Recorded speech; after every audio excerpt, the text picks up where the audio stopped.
Desarrollo industrial en el pasado. He querido que esta ponencia se centre principalmente en el aspecto humano de lo que es la industria.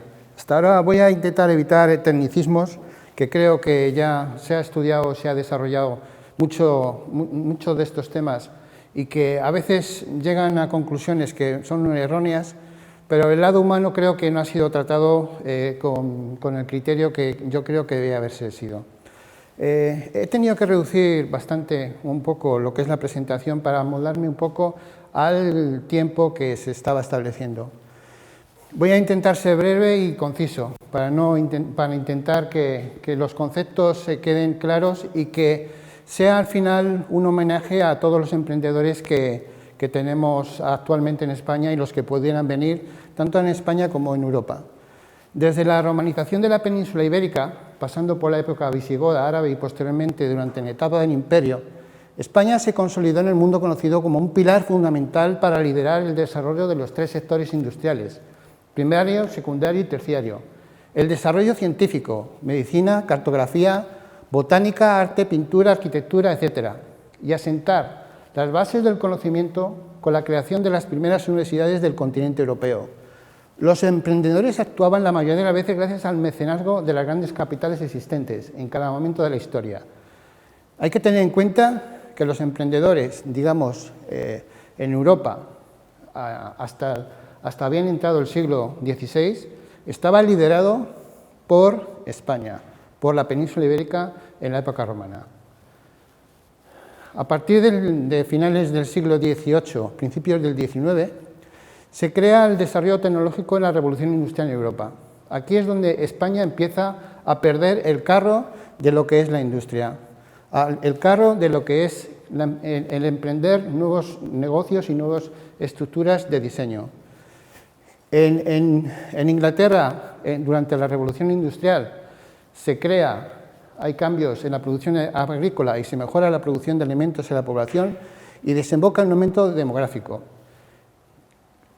Inglaterra lidera la creación o el desarrollo de máquinas de vapor que permiten optimizar los procesos productivos.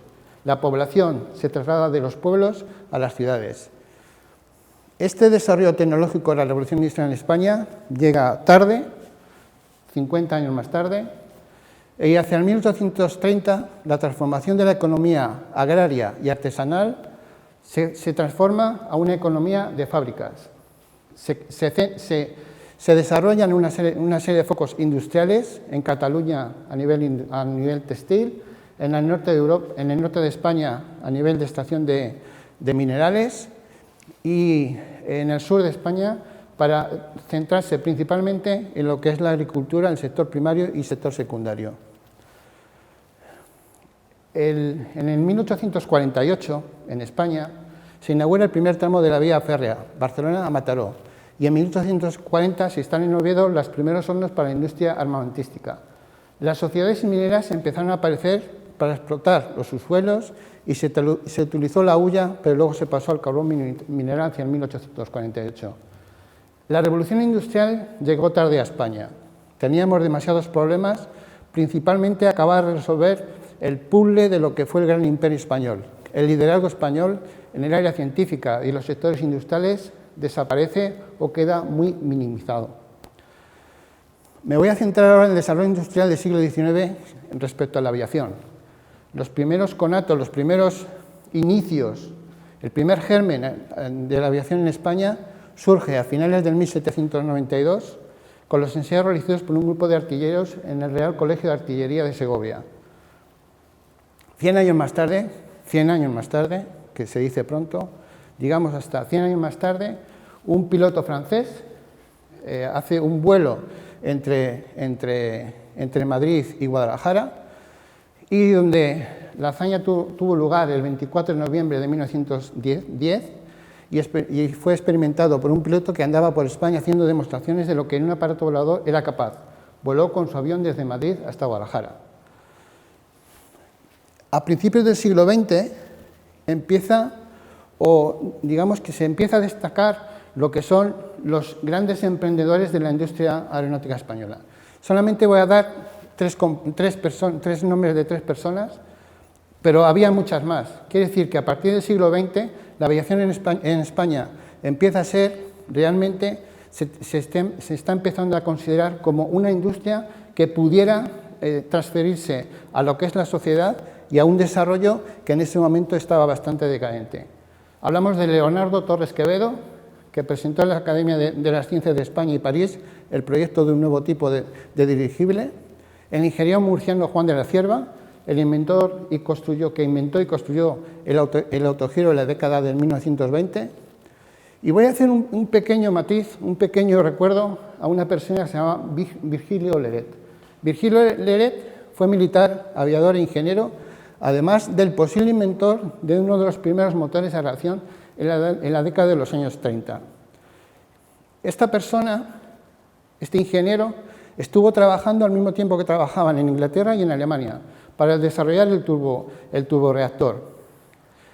Fue uno de los pioneros a nivel de diseño de este concepto de potencia en aviación y creo que debía de darse un poco más de énfasis a lo que él pudo aportar en un momento determinado. Vamos al siglo XX. En el siglo XX aparece CASA, que fue, digamos, que desarrolló o que fue digamos, la industria que pudo conseguir que la aviación en España tuviera un hueco, se empezara a tener un hueco. José Ortiz Echagüe fue piloto, fue ingeniero, fue militar, fue fotógrafo y en el 1923 funda Construcciones Aeronáuticas. Y más tarde, en 1950, fue el primer presidente de la recién fundada SEAT. Quiere decir que fue pionero tanto en aviación como en el automóvil, en la industria del automóvil. CASA, en el año 1929, lanza el primer prototipo de avión totalmente diseñado en España. Se llamaba el CASA 3. Esto hace que España empiece a ocupar un lugar privilegiado en el mundo y de los pocos países que es capaz de poner un avión en vuelo. La historia de CASA en el siglo XX se inaugura en el año 1928 la planta de Cádiz, la Oficina de Estudios y Proyectos se inaugura en 1928, en el 1942 se inaugura la factoría de Sevilla, en 1965 es la fecha de creación del Departamento Espacial y los primeros diseños en fibra de carbono se entregaron en 1983 para el A300-600. España en la fibra de carbono y en ciertos aspectos de la aeronáutica ha sido pionero, digamos, ha transferido ese conocimiento al resto de las empresas aeronáuticas europeas e incluso del mundo. En el año 1986 se lanza un plan de viabilidad en CASA con una serie de compromisos. Incrementar la subcontratación, creando una industria auxiliar inexistente hasta entonces en España e intensificar las inversiones en I+D en la fábrica de materiales compuestos y avanzados y en el desarrollo de nuevos productos. Estos dos hitos, junto a otros más, es lo que crea en España una estructura aeronáutica donde los emprendedores son capaces, siguiendo la traza que marca CASA, el desarrollar por sí mismos un proyecto común en España y en Europa.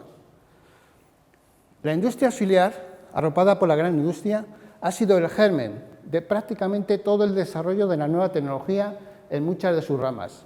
Mecanizado, robótica, drones, materiales, fibra de carbono, espacio, aviones eléctricos, 3D, etc.